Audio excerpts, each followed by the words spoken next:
Turns out that it's body weight. So Jeffrey Herlings posted up a video a few days back of him in the MX2 class at an MXGP in the Netherlands. Super sandy track, and he lapped up to 3rd place. And he was absolutely annihilating the field. So I was watching through this and I was thinking, what makes him so different? Like, why is he able to perform at this level in sandy conditions and all the other riders are here? Okay, they're miles behind. Like, he's in another league. And I was like, what's the difference? Okay, there must be something there that's drastically different between him and all the other riders for him to be so much better in the sand. So first thing I did is I was like thinking about the bikes, and I was like, okay, well, is the bike, have they got some like magical setup for riding or racing, or is the KTM somehow superior to all of the other bikes?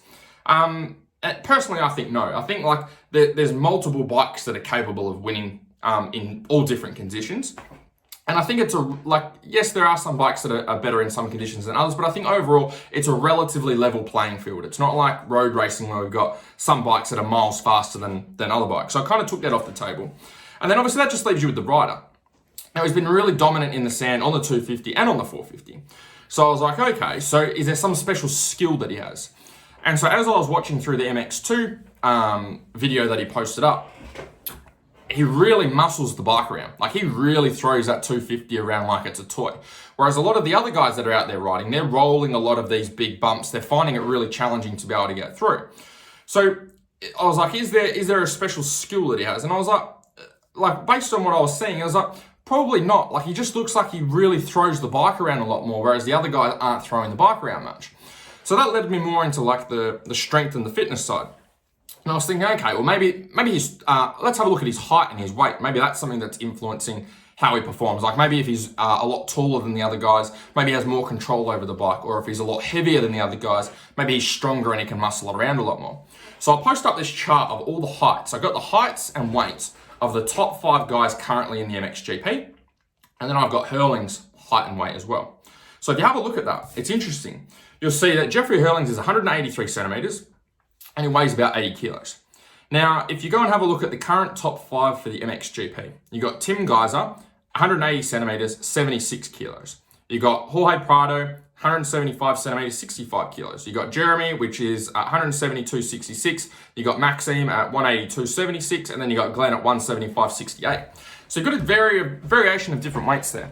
Now, in terms of height for Jeffrey Herlings, it's not really, it's on the higher side, but it's not like night and day difference. It's not like a massive gap, right?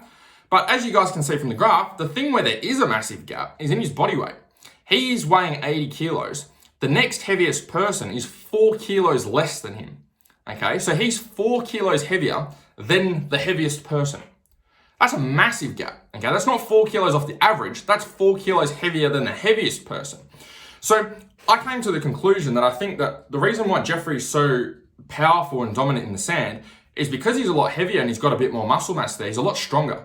And because he's a lot stronger, he's got a bike which weighs about 100 kilos. So he knows that if he can get himself a lot stronger, he can make the bike feel lighter. If he can make the bike feel lighter, he can really wrestle it and throw it around.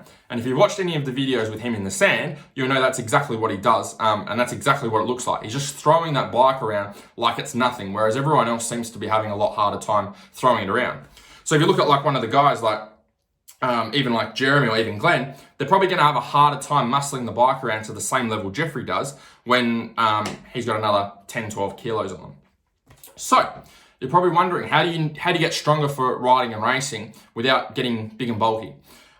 Best way to be able to do that is through lifting weights. And if you have a look on the internet, you'll see there's multiple photos or videos of Jeffrey doing weight training, doing bench presses, doing squats. So strength is obviously a part of his training program. Best movements that you can start with are things like deadlifts, bent over rows, overhead press, back squats, all with the bar and weights. So the stronger you can get yourself with those movements, the lighter you can get the bike to feel for yourself. If you can get the bike to feel lighter for yourself, you're going to use a lot less energy when you ride. It's going to be a lot easier to put the bike where you want it to go.